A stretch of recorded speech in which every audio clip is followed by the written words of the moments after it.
Hello and welcome to Autumn Math. In this edition of Autumn Math, we're going to talk about general angles and radian measure.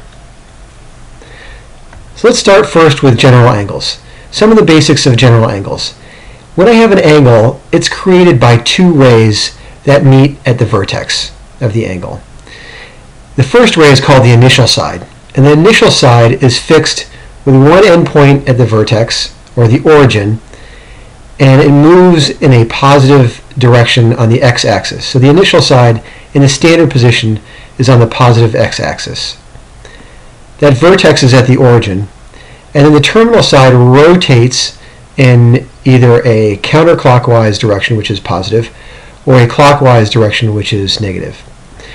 So an angle is formed by fixing one ray at the initial side and then rotating the other ray, called the terminal side, to some other point. As I mentioned, if we rotate the terminal side in a counterclockwise direction, the angle is going to be positive. If we rotate it in a clockwise manner, then the angle is going to be negative. So I can see that I can have two angles with different measures, but which have the same terminal side. So in this case, I have a blue angle, or the angle in blue, which is 120 degrees. And I have an angle in black, which is also a positive angle, which is 480 degrees. Now I can also rotate an angle in a clockwise direction and a negative direction this way, and I have a red angle that is negative 240 degrees. So I rotated 180 degrees and then another 60. Now all of these angles have the same terminal side, so they're said to be coterminal. So angles are coterminal if their terminal sides coincide. In all these cases, I have three angles that have different measure but have the same terminal side. Now an angle coterminal with another given angle can be found by either adding or subtracting multiples of 360 degrees. So you see in the case of the blue angle, I have 120 degrees. I can add 360 degrees to create my black angle, or I can subtract 360 degrees to create my red angle of negative 240. So let's move on to radians. And now a radian for some people is difficult to grasp, but the concept is very simple. A radian is just a unit of measurement that describes the arc length defined by an angle's measure. So if I have 1 radian as an angle, it's going to create an arc length of 1 radius of the circle.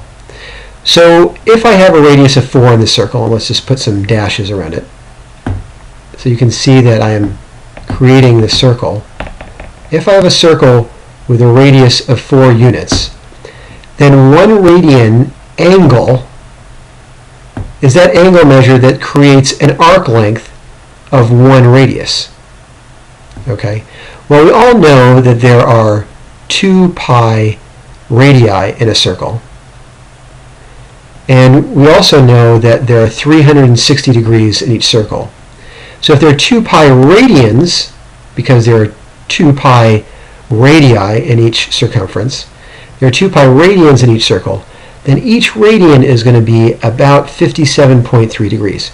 Because I have 360 degrees in a circle, and I have 2 pi radians, and also 2 pi radii per circle, I have an angle for each radian that measures about 57.3 degrees. So you can look at it this way. For each radian, I've got 50, I have 1 radius here. Here's 1 radius. Here's another radius. Here's another radius. Here's another radius. Here's another radius as an arc length now. Here's another one. And then here's part of one. So I know that I have 2 pi radii as circumferences, as part of the circumference. So each angle cuts out one of those radii. So I have 2 pi radians as angle measures for the entire circle. 2 pi radians is approximately 6.28. And if I take that into 360 degrees, I come out with approximately 57.3 degrees. So each one of these angles here is 1 radian, but it also is equal to about 57.3 degrees. So the radian measure of a circle is 2 pi, as we mentioned. There are 2 pi radians in each circle, just like in the circumference there are 2 pi radii. And an arc length is defined by angle measure. So 360 degrees, I have 2 pi radians, as I mentioned, 6.28 radian angles. And 180 degrees, I have half of that, or pi radians. And in 90 degrees, I have 1/4 of that, or pi over 2 radians. Now, if you want to convert degrees to radians, it's very simple. Because there is 1 radian for every 180 degrees, all you have to do is take the number of degrees that you have, divide by 180, and you have the number of radians. So, for example, if I have 360 degrees, I divide by 180. That leaves me with 2 pi radians. Now, if you want to convert radians to degrees, it's also fairly straightforward, because for every radian measure, for every pi radians, I have 180 degrees. So if I tell you that I have pi radians, that means I have 180 degrees. So pi divided by pi times 180 leaves me with 180 degrees. If I have 3 pi radians, it's just 3 times 180 degrees, or 540 degrees. Now the next thing we're going to talk about are sectors of circles and also arc lengths. And we're going to use radians to figure out sectors and arc length. So a sector of a circle is just like a piece of pie that's cut out from a larger pie, or maybe a piece of pizza. So in this case, the sector is this yellow area. The arc length is a distance from this point here all along the outside of that piece of pie to the end point at the end of that piece of pie. So a sector is a region of circle, so it's an area bound by 2 radii and an arc. A central angle, which we're going to call theta, and this particular symbol is the Greek letter for theta, of a sector is the angle formed by the 2 radii. So here's my angle theta. So you need to know yellow piece of pie or pizza is going to be your sector. Central angle is the angle formed by the 2 radii and the arc.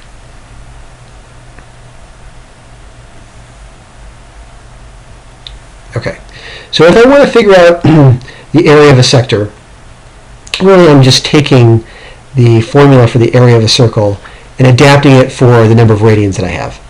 I know that the equation for the area of a circle is pi r squared. So here I have pi, and it's backwards here, pi r squared. I can see that the area of a sector is similar formula, except in this case I'm using radians instead of something else. So the formula for the area of a sector is 1/2 r squared times the angle measure in radians, or theta. And you can see that it differs again, but in this case it differs because I'm multiplying the entire equation by 1/2. I know that the number of radians in 360 degrees is 2 pi radians. So I need to apply a factor of 1/2 in order to adapt it to the original formula for pi r squared. Because in 360 degrees I know that the area is pi r squared. And if I had r squared times 2 pi, I would end up with 2 pi r squared. So I need to multiply this value times 1/2 in order to accommodate the fact that the radian measure for an entire circle is going to be 2 pi. So the area of a sector, again of this piece of pie, is going to be 1/2 r squared times theta.